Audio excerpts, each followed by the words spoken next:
안녕하세요. 라미치 성형외과 조재영 원장입니다. 오늘은 중년 성형에 대한 사연을 읽어보면서 얘기하는 시간을 갖도록 할게요. 첫 번째 사연입니다. 저희 어머니께서 60대 초반이신데 요즘 자꾸 속눈썹이 눈을 찔러 불편하다고 하시고 눈 뜨는 게 힘들다고 하셔서 찾아보니 상안검 수술을 많이 하시는 것 같은데 이럴 때 상안검 수술을 하는 게 맞을까요?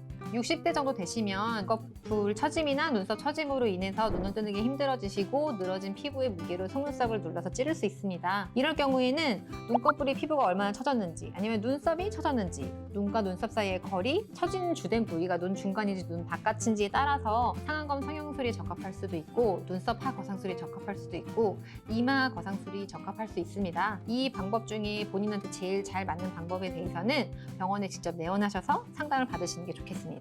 중년 눈 성형을 알아보다 보니 효과가 좋다는 말이 많아서 하고 싶은 생각이 드는데 반대로 인상이 너무 많이 바뀐다는 말도 있네요. 그래서 수술이 조금 꺼려지기도 하는데 실제로 수술 후 인상이 많이 변하나요? 중년 성형의 경우 미용 목적도 있지만 기능의 목적이나 동안의 목적이 더 크기 때문에 인상이 많이 바뀌시는 경우는 많이 없으세요. 간혹 상안검 수술을 할 때 피부를 너무 많이 절개하면 쌍꺼풀이 좀 두툼해지고 사나운 인상으로 변할 수도 있는데 이럴 경우에는 늘어진 피부 절개를 눈썹이나 이마 쪽에서 좀 해결을 하면 훨씬 자연스러운 인상이 될 수 있습니다. 요즘 눈이 계속 처지고 있는 느낌이 들어 상담을 받으러 가려고 하는데 주변 지인들한테 물어보니 수술해도 다시 처진다고 돈 아깝다고 하지 말라고 하던데 정말 효과가 없나요? 아니요, 절대 그렇지 않습니다. 제 경험상으로는 오히려 반대로 수술 후 만족감을 느끼시는 분들이 훨씬 더 많았고요. 만약 지인분께서 수술한 이후에 다시 피부가 처지셨다면 그것은 수술했던 의사분의 술기의 차이가 아닐까 하는 생각이 듭니다. 물론 처진 눈을 개선한 수술을 받는다고 해도 평생 동안 눈이 다시 안 처지는 건 아니에요. 수술 후에도 노화는 계속 진행되고 중력의 힘이 작용하기 때문에 시간이 지남에 따라 자연스럽게 또 처질 수는 있고요. 보통 수술 후 10년 정도 유지가 가능하다고 보시면 됩니다. 아무래도 나이가 있다 보니 수술 후 회복이 걱정이 되네요. 수술 후 회복하는 기간은 어느 정도이고 통증은 어떤지 궁금합니다. 눈 성형 같은 경우 수술 후 보통 2-3주의 회복 기간이 소요됩니다. 이거는 당연히 개인차가 존재하고요. 고혈압이나 당뇨 같은 기저질환이 있으신 경우에는 회복 기간이 조금 더 걸릴 수 있습니다. 통증 역시 개인차가 있기 때문에 딱 이 정도입니다라고 말씀드릴 수는 없지만 수술 후 얼마 지나지 않아 가벼운 일상생활 정도는 충분히 가능하니 그렇게 심한 통증은 아니라고 생각하시면 될 것 같습니다. 제가 시력 교정 수술이랑 눈 성형 수술을 둘 다 하려고 생각 중인데 동시에 해도 괜찮을까요?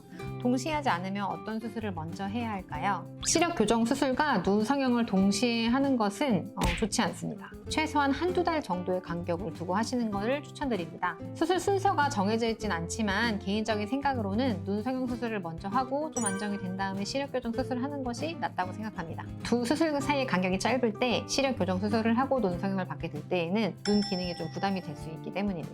상안검 수술과 눈썹화 거상술 둘 중 어느 것이 처진 눈에 더 효과적인가요? 더 효과적인 방법이 있다라기보다는 환자의 상태에 따라 다를 수 있습니다. 눈썹과 눈의 거리가 멀거나 눈 바깥쪽에 피부가 많이 처진 경우에는 눈썹화 거상을 추천드리고 눈썹과 눈의 거리가 가깝고 피부에 처진 양이 적당한 경우에는 상안검 수술을 추천을 드리고요. 눈썹과 눈의 사이가 너무 가깝고 피부 처진 양이 굉장히 많은 경우에는 이마 거상술을 같이 하는 걸 추천드립니다. 이렇듯 눈과 피부 상태에 따라 수술 방법이 다르니 꼭 전문의와 상담을 받으신 후에 본인한테 맞는 방법으로 수술을 받으시기를 권장드립니다. 오늘 이렇게 중년 눈 성형에 대해서 얘기해봤는데요. 혹시 궁금하신 사항이 있으시면 댓글로 남겨주시면 저희가 친절하게 답변을 드리겠습니다.